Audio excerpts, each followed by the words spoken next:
यार होली का माहौल है, सब लोग मस्ती में हैं, तो थोड़ा बहुत हंसी मजाक की बात मैं भी करना चाहता हूँ आप लोगों के साथ। पर व्यंग यही होता है जो चुभाए। तो जो मैं व्यंग भेज रहा हूँ, आपको बता रहा हूँ, संभव उस व्यंग को याद कर लीजिए, आप लोगों में फैलाइए और कुछ न करिए तो उसको एक छोटे से पेपर पे हाथ से लिख के या एक प्रिंट करा के अपने दुकान पे, अपने किसी प्रतिष्ठान में, अपने घर पे, जहाँ भी आप ऐसे व्यक्ति को देखते हैं जिससे जुड़ा मैं व्यंग लिख रहा हूँ या बोल रहा हूँ, उसको दे दीजिए। शायद आप किसी का जीवन बचा सकें। हंसी मजाक व्यंग का यही उद्देश्य होना चाहिए, ठीक है। तो मशहूर शायर थे, बड़ी शानदार कविताएं लिखते थे, बहुत शानदार व्यंग लिखते थे और बहुत अच्छा पढ़ते थे, श्री रफीक सदानी जी। आपने उनका सुना होगा कि दहेज में मारुति लायो खुशी भई, बीबी पायो महो खटारा उल्लू हो। बहुत शानदार, आप सुनिएगा इसको। तो उनकी एक बड़ी मशहूर एक 4 लाइन की पंक्तियां हैं।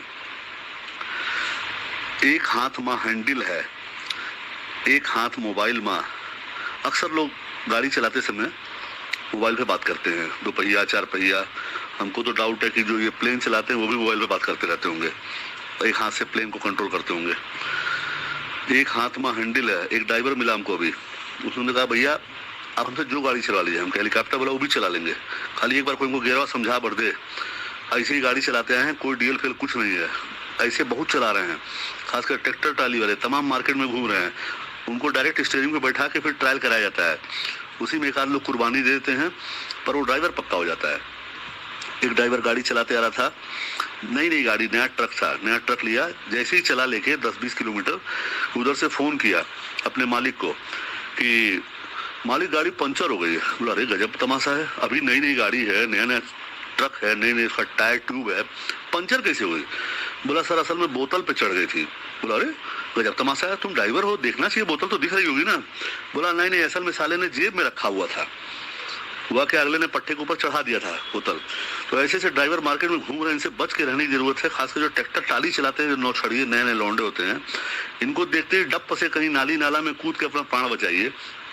2 बित्ता जमीन पास के घुसा देते हैं कहीं भी गाड़ी, 20 रुपए का फुटकर नोट रखते हैं, चौराहे पे धीरे से पकड़ाते हैं, कहीं घुस जाते हैं। और इनकी गाड़ी पहले दाएं लहराती है, सिंपल हार्मोनिक मोशन बोलते हैं इसको। इनकी जो ट्राली होती है, ट्रैक्टर के कंट्रोल में ट्राली कभी नहीं होती है, कभी बाएं जाती है, कभी दाएं जाती है, कभी ऊपर आती है, कभी नीचे आती है। तो इनसे विशेष बच के रहने के। तो मैं बता रहा था उनके बारे में, जो लोग गाड़ी चलाते समय मोबाइल पे बात करते हैं, आपके आसपास भी होंगे, मेरे आसपास भी हैं।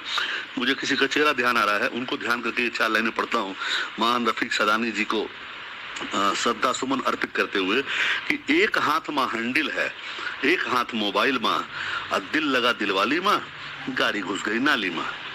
दोनों टंगरिया झूल गई और नक्शेबाजी भूल गई।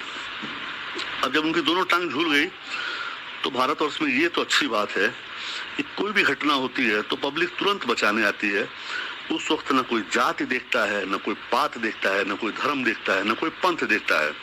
तो सैल्यूट है ऐसे बचाने वालों को जो बिना कुछ देखे भाग के आते हैं। और उस वक्त आदमी को ब्लड भी मिल जाता है, लोग सहारा देके ले भी जाते हैं।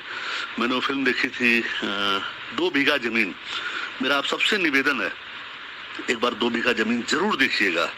उसमें लास्ट में एक सीन है कि उसकी खुद की पत्नी बीमार है, एडमिट हो रही है, एक्सीडेंट हुआ है, और रिक्शा वाला रेट तय कर रहा है, लोग बचाने के लिए रिक्शा ढूंढ रहे हैं। बलराज साहनी जी ने अद्भुत अभिनय किया था, अद्भुत ऑस्कर विनिंग फिल्म थी मेरे हिसाब से। 2 बीघा जमीन जरूर देखिएगा। गरीबी क्या होती है बच्चों को दिखाइएगा, परिवार को दिखाइएगा, सबको दिखाइएगा, लोगों को प्रेरित करिएगा। गरीबी क्या होती है, गरीबी का दर्द कितना गहरा होता है, इसलिए इस गरीबी को हमेशा मिटाने को सोचिए, अपने आसपास लोगों की गरीबी मिटाने को सोचिए, हमेशा इसको ध्यान दीजिए। खासकर अगर एक मैंने कोट पढ़ा था, बहुत शानदार कोट था, श्री आलोक पुरारी जी का लिखा हुआ है संभवतः, कि अगर आप गरीबी में पैदा होते हैं तो कोई गलत बात नहीं है, पर अगर आप गरीबी में मरते हैं तो ये बहुत बड़ा पाप है। भगवान हमको 80 साल 100 साल की उम्र देते हैं, हमें 2 हाथ देते हैं, हमें ब्रेन देते हैं, हमें बुद्धि देते हैं, कौशल देते हैं, उसके बाद भी अगर हम गरीब हैं, हमारे आसपास कोई गरीब है, तो ये बहुत बड़ा पाप है। तो गरीब किसी को मत रहने दीजिए। मेरी बातें थोड़ी सी विखंडित हो गई, मैं कंफ्यूज हो गया कि कहाँ से क्या है। मैं बता रहा था, तो ऐसे लोग जो बचाने वाले आ जाते हैं, मैं उन सबको सैल्यूट करते हुए बात को आगे बढ़ाता हूँ। तो भाग के लोग आए बचाने के लिए, ले गए हॉस्पिटल। तो पहले सरकारी हॉस्पिटल में ले गए। सरकारी अस्पतालों का क्या हाल है आपको बताने की जरूरत नहीं है। 70 साल में हर सरकारी व्यवस्था से किस तरीके से लोगों का मोह भंग हुआ है कि लोग सरकारी थाने में नहीं जाना चाहते, लोग सरकारी स्कूल में नहीं जाना चाहते, लोग सरकारी कोर्ट कचहरी नहीं जाना चाहते, लोग सरकारी किसी व्यवस्था में नहीं जाना चाहते, बस नौकरी सरकारी खोजते हैं। ये देश मिला है हमको, पर इसको हम ही आप बदलेंगे। मशहूर शेर है कि न किसी हम सफर न किसी हम नवा से निकलेगा, हमारे पाँव का कांटा हम ही से निकलेगा। इसे हम ही को ठीक करना होगा, हम सब मिलकर ठीक करेंगे। हमारा मिशन होना चाहिए। तो पहला तो काम ये हो कि जो भी आपके सामने ऐसा व्यक्ति हो उसको ये ऑडियो भेज दें जो मोबाइल चलाते समय मोबाइल पे बात करते हुए गाड़ी चलाता हो, और अपनी दुकान पे, अपने स्कूल में किसी को एक पोस्ट कार्ड गिफ्ट कर दें, लगा दें, ताकि आते जाते लोग देखें। जो सक्षम लोग हों वो सड़क पे बैनर लगवा दें। कृपा हो जाए एक छोटा सा साभार लिख दें कि प्रेरित मोबाइल बाबा द्वारा, श्री शैलेश त्रिपाठी मत नाम लिखिए मेरा, प्रेरणा बाई मोबाइल बाबा। उससे विचारों की शक्ति को थोड़ा और बल मिलता है, मुझे भी बड़ा अच्छा लगेगा। तो उसको लेके सरकारी अस्पताल गए। सरकारी अस्पताल में आपको पता है स्वीपर इलाज कर रहा था। स्वीपर तो गनीमत है, कई बार MR इलाज करते हैं और कुत्ते बैठे रहते हैं बेड पे, इस ताक में कि कहीं कुछ आइटम मिले उसका किडनी लेके भाग जाए।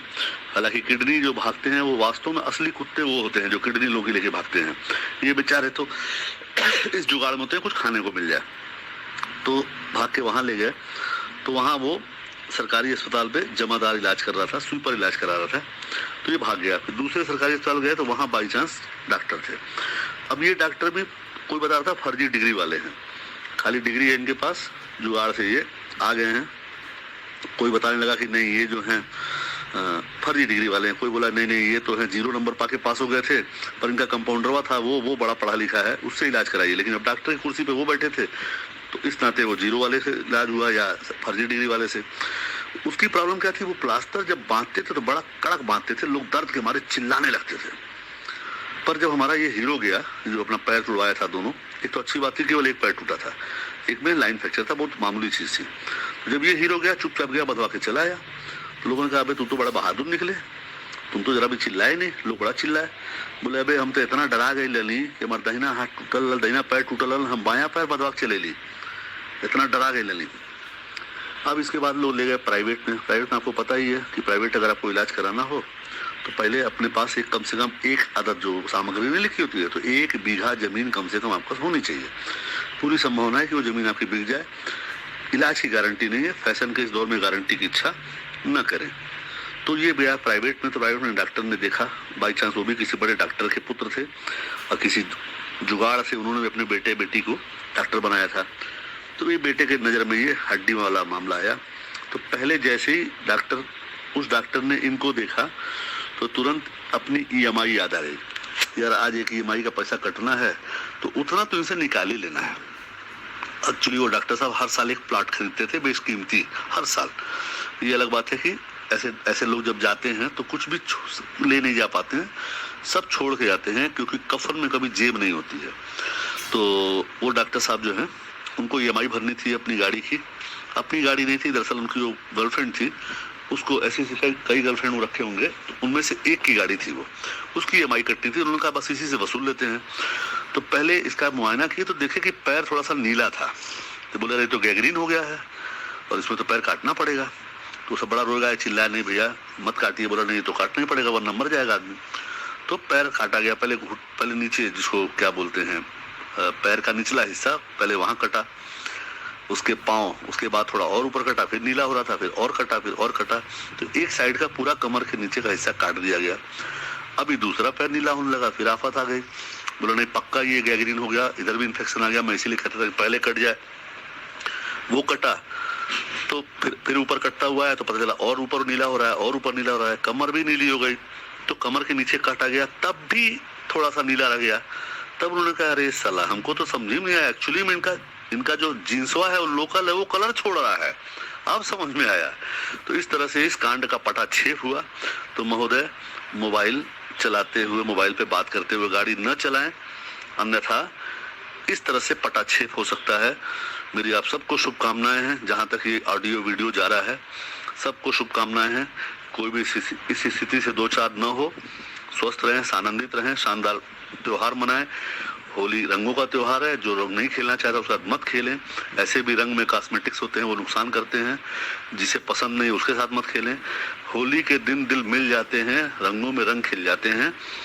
इस भावना से होली मनाएं कि दिलों को जोड़ें, रंगों से मत होली खेलें, दिलों को जोड़ें और मन को इतना प्रसन्नचित, आपके मन को, तन को, धन को इतना प्रसन्नचित भगवान बनावे, इतना ऊपर उठावें कि आपके लिए वो लाइन हो कि तुम हो तो हर रात दिवाली, हर दिन मेरी होली है। नहीं तो अगर यहाँ से विहीन है, तन मन धन से कमजोर हैं, तो हर दिन आपके लिए नरक चतुर्दशी है। नरक चतुर्दशी से बचिए, होली मनाइए। शुभकामनाएं, प्रणाम, नमस्ते।